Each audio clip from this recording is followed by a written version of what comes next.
कल देश भर में बकरीद मनाई जाएगी।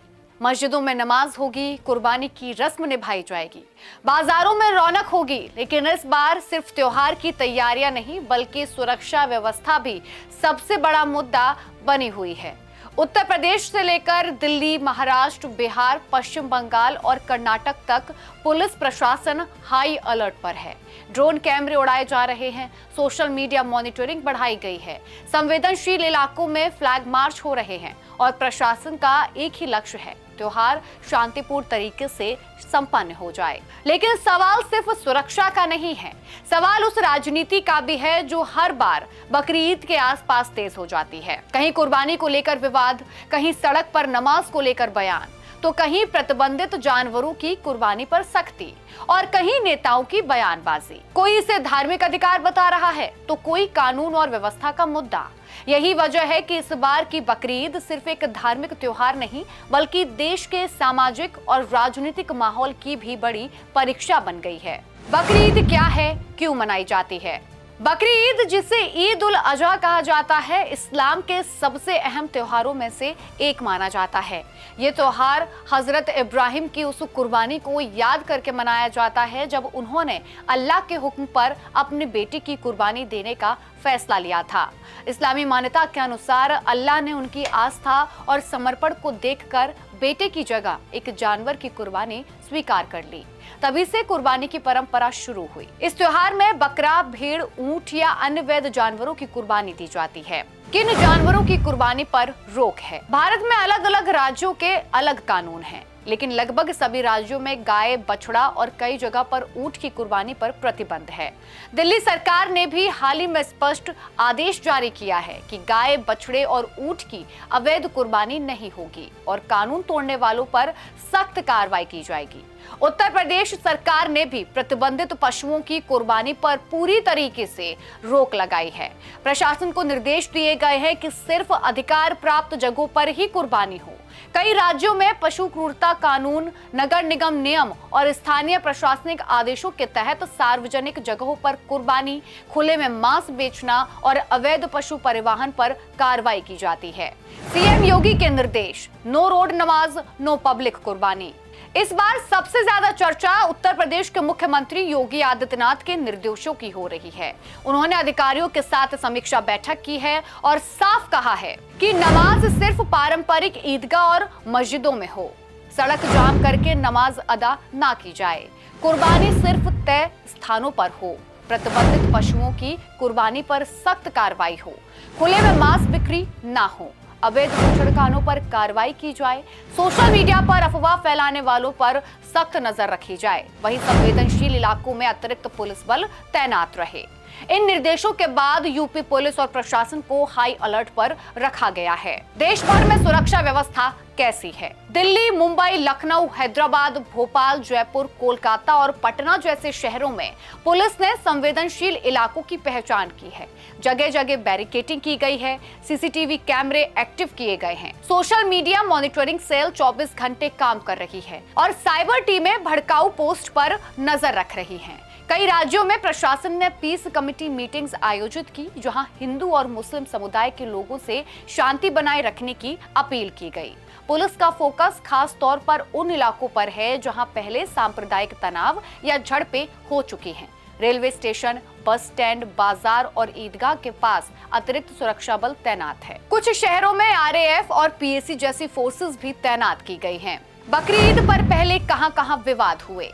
भारत में बकरीद को लेकर विवाद नए नहीं हैं। कई बार कुर्बानी, पशु परिवहन, सोशल मीडिया पोस्ट या धार्मिक जुलूसों को लेकर तनाव देखने को मिला है। उत्तर प्रदेश, झारखंड, पश्चिम बंगाल, राजस्थान और महाराष्ट्र के कई इलाकों में पहले भी बकरीद के दौरान कानून व्यवस्था बिगड़ने की घटनाएं सामने आई थी। कई मामलों में सोशल मीडिया पर वायरल वीडियो या अफवाह ने माहौल को बिगाड़ा। कहीं प्रतिबंधित जानवर की कुर्बानी का आरोप लगा, कहीं सड़क पर नमाज को लेकर विवाद हुए, तो कहीं जुलूस और धार्मिक नारेबाजी ने तनाव को बढ़ाया। यही कारण है कि प्रशासन इस बार पहले से ज्यादा सतर्क नजर आ रहा है। बकरीद को लेकर इस बार भी नेताओं की बयानबाजी तेज है। एक तरफ कई मुस्लिम संगठनों और धर्म गुरुओं ने लोगों से अपील की है कि कानून का पालन करें, सार्वजनिक जगहों पर कुर्बानी ना दें और शांति बनाए रखें। वहीं दिल्ली सरकार के मंत्री कपिल मिश्रा ने भी अवैध पशुवध और प्रतिबंधित जानवरों की कुर्बानी पर सख्त कार्रवाई की चेतावनी दी। बकरीद के त्योहार के अवसर पर दिल्ली में गौवंश, गाय, बछड़ा तथा ऊंट व अन्य प्रतिबंधित जानवरों की कुर्बानी पूरी तरह से गैर कानूनी है और ऐसा करने पर या ऐसा करने की कोशिश करने पर आपराधिक मामला दर्ज किया जाएगा, कानूनी कार्रवाई की जाएगी। इसी के साथ साथ सार्वजनिक स्थानों पर, सड़कों में, गलियों में, सार्वजनिक स्थलों पर कुर्बानी भी पूरी तरह से प्रतिबंधित है, इसकी अनुमति नहीं है और ऐसा करने वालों पर भी कानूनी कार्रवाई की जाएगी। इसी के साथ साथ मार्केट में जानवरों की अवैध रूप से खरीद फरोख्त करना, सड़कों में, गलियों में मार्केट लगा के पशुओं को बेचना, खरीदना, यह भी पूरी तरह से गैर कानूनी है, इसकी अनुमति नहीं है। और इसके साथ साथ कुर्बानी के बाद नाली में या सीवर में या सड़क में खून को बहाना, वेस्ट को सीवर या नाली में डालना, ये भी पूरी तरह से प्रतिबंधित है। कुर्बानी केवल वैध स्थलों पर, निर्धारित स्थलों पर ही की जाए और खरीद फरोख्त भी केवल वैध तरीके से, वैध स्थानों पर जहां पर अनुमति है वहीं की जाए।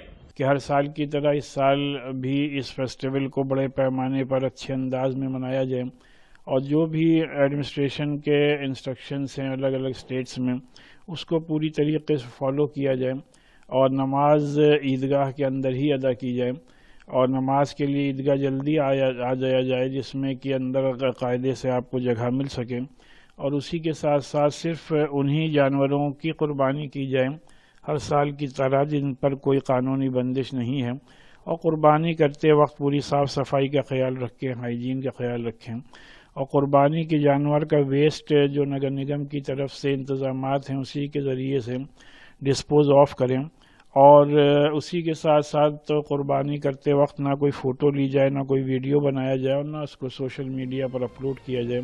सोशल मीडिया सबसे बड़ा खतरा क्यों? प्रशासन के सामने सबसे बड़ी चुनौती सिर्फ भीड़ नहीं बल्कि सोशल मीडिया है।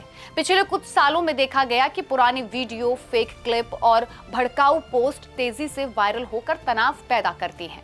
इस बार पुलिस ने पहले ही चेतावनी दे दी है कि अफवाह फैलाने वालों पर एनएसए और आईटी एक्ट के तहत कार्रवाई हो सकती है। कई राज्यों में साइबर सेल लगातार फेसबुक, इंस्टाग्राम, यूट्यूब और व्हाट्सएप ग्रुप पर निगरानी रख रही है। प्रशासन की सबसे बड़ी चिंता क्या है?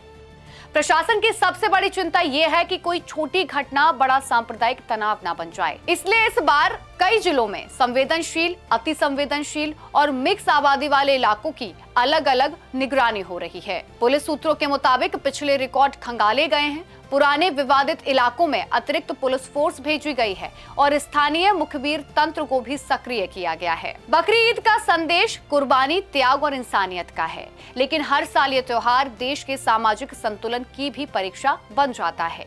एक तरफ करोड़ों लोग आस्था के साथ त्योहार मनाने की तैयारी में हैं, तो वहीं दूसरी तरफ प्रशासन किसी भी विवाद को रोकने के लिए अलर्ट मोड पर है। ड्रोन कैमरे आसमान में उड़ रहे हैं, पुलिस की गाड़ियां सड़कों पर दौड़ रही हैं, सोशल मीडिया पर निगरानी रखी जा रही है और नेताओं के बयान सुर्खियां बन रहे हैं। लेकिन सबसे बड़ा सवाल यही रहेगा कि क्या इस बार त्योहार सिर्फ त्योहार रह पाएगा या फिर राजनीति, विवाद और सोशल मीडिया की आग इसे फिर बहस का मुद्दा बना देगी? क्योंकि आखिर में किसी भी त्योहार की सबसे बड़ी पहचान उसकी शांति होती है और इस बार देश उसी शांति की परीक्षा देने जा रहा है। फिलहाल के लिए मेरे साथ इतना ही। ऐसी ही तमाम वीडियो देखने के लिए जुड़े रहिए प्राइम न्यूज के डिजिटल प्लेटफॉर्म के साथ। नमस्कार।